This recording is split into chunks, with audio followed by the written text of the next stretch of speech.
لا شريك له. أما بعد، فأعوذ بالله من الشيطان الرجيم. بسم الله الرحمن الرحيم. يا أيها الذين آمنوا قوا أنفسكم وأهليكم نارا. صدق الله العظيم. خواب غفلت میں سوئے ہوئے مومنوں،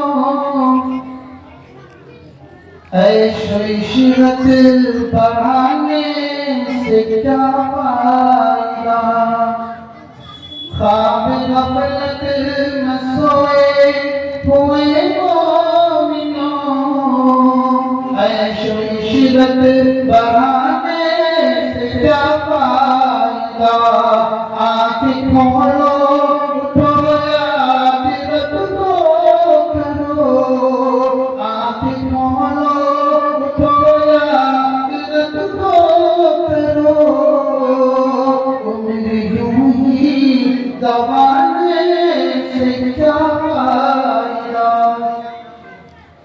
حضرات سامعین کرام اور اس کے پرجواب علماء کرام اور میرے پیارے بزرگوں، کسی شاعر نے کہا ہے، رشک کرتا ہے فلک ایسی زمین پر اسعد، رشک کرتا ہے فلک ایسی زمین پر اسعد، جس جگہ دو چار گھڑی ذکر خدا ہوتا ہے.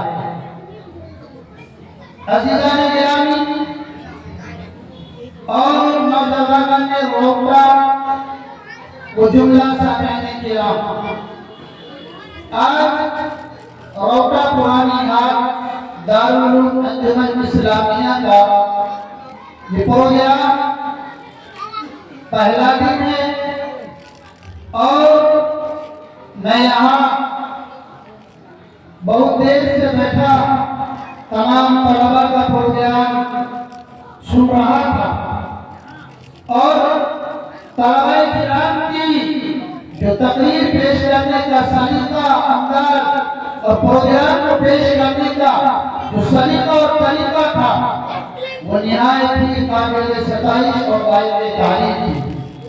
اللہ تعالیٰ اس ادارے کو مزید ترقیات سے نوازے اور یہ جو پروگرام آج شروع ہوا ہے اللہ تعالیٰ اس کو بحسن خوبی اختتام اور پائے تکمیل تک پہنچائے. آمین.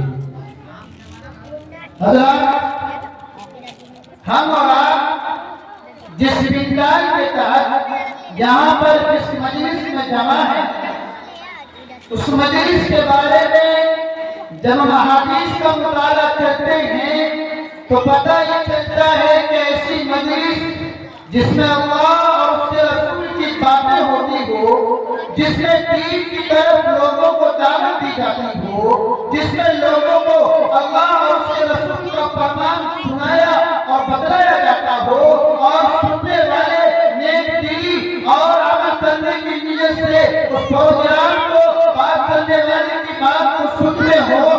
ایسے پروگرام کے بارے میں حدیث میں آتا ہے کہ اللہ رب العزت فرشتوں سے پوچھتے ہیں، میرے فرشتوں بتاؤ اس پروگرام میں جو لوگ بیٹھے ہوئے تھے آپ ان کی تمنا کیا تھی، ان کی چاہت کیا تھی، ان کے آرزو کیا تھی. رب الجلال چاہنے کے باوجود فرشتوں سے پوچھتے ہیں، فرشتے بتاتے ہیں اے اللہ وہ جو لوگ بیٹھے ہوئے تھے بندار کے ارد گرد میں مجلس جمع کر کے بیٹھے ہوئے تھے، ان کا کوئی اور مقصد نہیں تھا، صرف یہ مقصد تھا کہ تیرے نبی کی بات کو سنے، تیرے قرآن کی بات کو سنے، تیرے پیغام کو سنے اور تیرے رسول کے فرمان کو سن کر، تیرے علماء کی بیانات کو سن کر اس پر عمل کرے اور اپنی زندگی کو تبدیل کرے، اپنی زندگی کے اندر تبدیلی لائے. یہ ان کا مشن اور مقصد تھا. اللہ رب العزت فرشتوں کو گواہ بناتے ہیں اور یہ کہتے ہیں میرے فرشتوں یاد رکھو جتنے لوگ اس مجلس میں بیٹھے ہوئے تھے تم گواہ رہو، فرشتوں تم گواہ رہو، میں نے ان تمام کی بخشش فرمائی ہے. اتنی بڑی فضیلت ایسے مجلس کے بارے میں جس مجلس جلسے کے عنوان میں لکھا ہے عظیم الشان اجلاس عام دستار بندی حفاظت کرام۔ یہ جو مدرسہ ہے یہ آخر مدرسہ کیا ہے؟ ان مدرسوں میں کیا کیا جاتا ہے؟ مدرسوں میں بچوں کو کیا پڑھایا جاتا ہے؟ بچوں سے کیا عمل کرایا جاتا ہے؟ وہی چیز اس جلسے میں آپ حضرات کو بتانا مقصود ہوتا ہے۔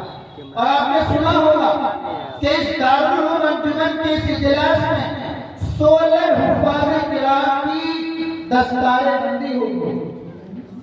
اچھا، پانچ حفاظ کرام کی دستار بندی ہوئی۔ ماشاءاللہ، یہ بڑی بڑی کرام ہے۔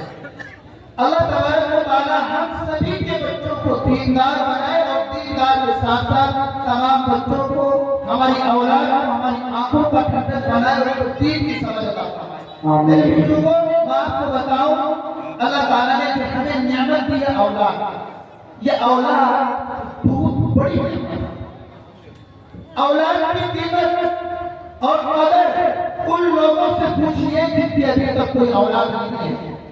ان سے پوچھئے، پریشان حال رہتے ہیں، کبھی کسی عالم کے پاس، کبھی کسی مولانا کے پاس، کبھی کسی پیر کے پاس، کبھی کہیں اللہ کے سامنے اپنے سر کو جھکائے ہوئے، اپنے ہاتھ کو پھیلائے ہوئے اللہ سے رو رو کر گڑگڑا کر دعا مانگتے ہیں، اے اللہ میری جوانی گزر گئی، اب بڑھاپے کا دور آ رہا ہے، اللہ مجھے کوئی اولاد نہیں دیجیے۔ ان لوگوں سے پوچھے اولاد کی کیا قدر اور قیمت ہوتی ہے۔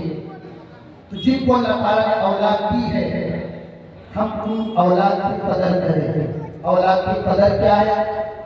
حضور اکرم صلی اللہ علیہ وسلم فرماتے ہیں کہ جب کسی کے یہاں اولاد ہو، والدین کی سب سے پہلی ذمہ داری یہ بنتی ہے، حدیث شریف کے اندر فرمایا گیا کہ اس کا بہترین سے بہترین نام رکھا جائے۔ یہ پہلا۔ دوسرا، اولاد کو صحیح تعلیم اور تربیت دی جائے۔ یہ حدیث میں فرمایا گیا کہ والدین کی ذمہ یہ ضروری ہے کہ اپنے اولاد کو صحیح تعلیم اور تربیت دے۔ اس کو آپ نے دیکھا بھی ہوگا کہ جس کی اولاد اچھی ہوتی ہے، جس کی اولاد تعلیم یافتہ ہوتی ہے، معاشرے میں اس کو اچھی نگاہوں سے دیکھا جاتا ہے۔ جس کی اولاد حافظ ہوتی ہے، معاشرے میں اس کو حافظ صاحب کے والد صاحب کے نام سے اس کو جانا جاتا ہے، حافظ صاحب کے والد کہہ کر لوگ اس کو پکارتے ہیں۔ جس کی اولاد مولوی صاحب ہوتے ہیں، مولانا ہوتے ہیں، لوگ اس کو قدر کی نگاہوں سے دیکھتے ہیں۔ جس کی اولاد مفتی صاحب ہوتی ہے، لوگ اس کے والدین کو، اس کے گھرانے کو قدر کی نگاہوں سے دیکھتے ہیں۔ ایسا کیوں؟ اس لیے کہ انہوں نے اپنی اولاد کو قیمتی ہیرا بنایا ہے۔ جس کے پاس ہیرا ہوتا ہے، جس کے پاس قیمتی چیز ہوتی ہے، اس کی قیمت لوگ پہچانتے ہیں۔ تو اگر آپ اپنی اولاد کی قیمت جاننا چاہتے ہیں اور ان کی قیمت کو بڑھانا چاہتے ہیں، ان کی ویلیو کو بڑھانا چاہتے ہیں، تو آپ کے لیے ضروری ہے سب سے پہلے اپنے اولاد کو تعلیم یافتہ بنائیں، ان کی اچھی تربیت کریں۔ کیوں؟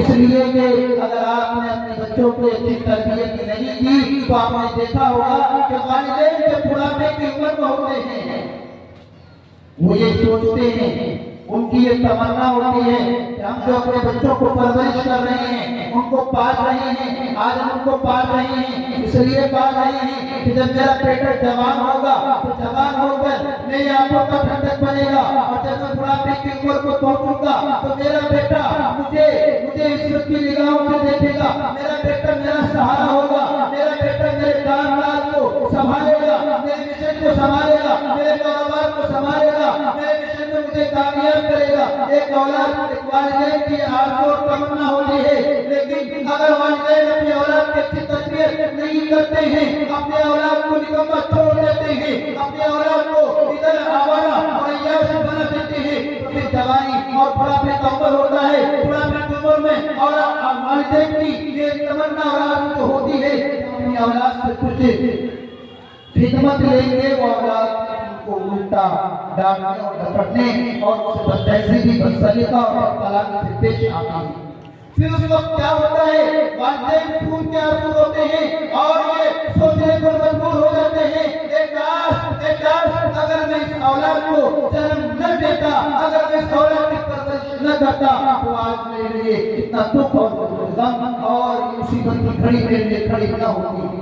میرے دوستوں اور بزرگوں، اگر ہم اور آپ اپنے اولاد کی اچھی تربیت کریں گے تو لکھا ہے کہ اگر آپ کھیتی کریں گے، جیسا بیج اس میں ڈالیں گے ویسے ہی اس میں ترقی ہوگی، جیسا کھاد اور پانی آپ اس میں ڈالیں گے ویسے ہی آپ کا پھل اور وہ کھیتی ہوگی۔ لیکن اگر آپ نے کھاد میں کمی کی، اگر آپ نے بیج میں یا کھیت جوتنے میں اس کی محنت کو کچھ کمی کی، تو ایک دن آئے گا کہ سب کی فصل تو اچھی ہوگی لیکن آپ کی فصل سکڑ کر پکڑ کر جس طرح توڑی ہوتی ہے، فصل برباد ہو جاتی ہے، وہی ہمارے اور آپ کے فصل کا نتیجہ ہوگا۔ تو میرا کہنے کا مقصد یہ ہے کہ اگر ہم اپنے بچوں کی تربیت کریں گے تو ہمارے یہ بچے بڑھاپے کی حالت میں ہمارے آنکھوں کا ٹھنڈک اور ہمارا سہارا۔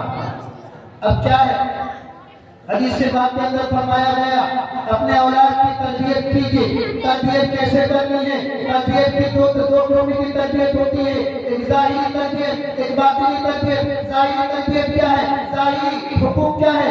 ظاہری حقوق یہ ہے کہ اولاد کو ان کی پرورش کی جائے، ان کو کھلایا پلایا جائے، کہ کپڑے کا، ان کے پہننے کا انتظام اور بندوبست کیا جائے۔ یہ ظاہری چیز ہے، یہ ظاہری حق ہے، ایک باطنی بھی حق ہے۔ باطنی حق کیا ہے؟ باطنی حق ہے ان کے اخلاق کو سنبھالا جائے، باطنی حق ہے ان کو تعلیم دی جائے، باطنی حق ہے ان کو اچھا بنایا جائے، ایسا بنایا جائے کہ یہ بچے تمہارے لیے ایسا تناور اور پھول آور درد ہو کہ تمہیں پھل دے، تمہیں چین دے، تمہیں سکون دے اور تمہارے قلب کی راحت کا سامان فراہم کرے۔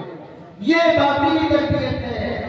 جو لوگ اس پر خیال کرتے ہیں وہی لوگ اپنی جوانی اور بڑھاپے میں خوشحال نظر آتے ہیں اپنے اولاد سے۔ اسی وجہ سے حدیث میں دعا کی گئی، قرآن کریم میں دعا کیا گیا الحمدللہ الذی وهب ومن ذریتنا قرۃ اعین واجعلنا للمتقین اماما۔ یہ دعا کی گئی کہ اللہ ہماری اولاد ہماری آنکھوں کا ٹھنڈک بنا، اولاد کو آنکھوں کا ٹھنڈک بنا۔ اگر آپ کی اولاد آپ کی آنکھوں کی ٹھنڈک بن گئی تو آپ کی اولاد کو پالنا اور پوسنا اور پرورش کرنے اور اس کے پیچھے دھن دولت اور مال کمانے کے جس اولاد کے پیچھے آپ پڑے ہوئے ہیں وہ آپ کی کامیاب ہے۔ اور اگر یہ کامیاب نہیں ہوئی تو قرآن کریم نے کہا یا ایھا الذین آمنوا لا تلہکم اموالکم، اے لوگوں، اے ایمان والو، تم کو تمہاری اولاد آخرت کی یاد سے غافل نہ کر دے، تمہاری اولاد خود نہ بگڑ جائے اور تمہاری بھی آخرت کا خسارہ نہ کر دے، تمہاری بھی آخرت کا خسارہ نہ کر دے۔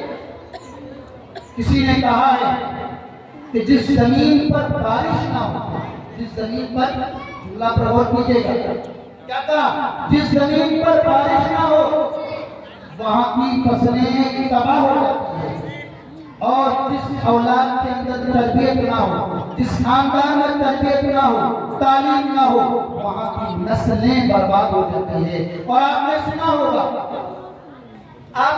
ہوگا کہ اولاد وہ چیز ہوتی ہے جو اپنے والدین کو یا تو عزت کے اعلیٰ مقام پر پہنچا دیتی ہے، یا پھر اولاد وہ چیز ہے جو اپنے والدین کو معاشرے میں داغدار بنا دیتی ہے۔ داغدار بنانے کا کیا مطلب؟ آج بہت سے والدین ایسے ہیں جو معاشرے میں اپنے سر اٹھا کر پر شرماتے ہیں، اپنے سر اٹھا کر چلنے میں شرم محسوس کرتے ہیں۔ کیوں؟ اس لیے کہ آج ان کی اولاد آوارہ ہے، آج ان کی اولاد عیار سے، آج ان کی اولاد تعلیم سے دور ہے، آج ان کی اولاد ان کی اولاد نے ان کو شرمسار کر رکھا ہے۔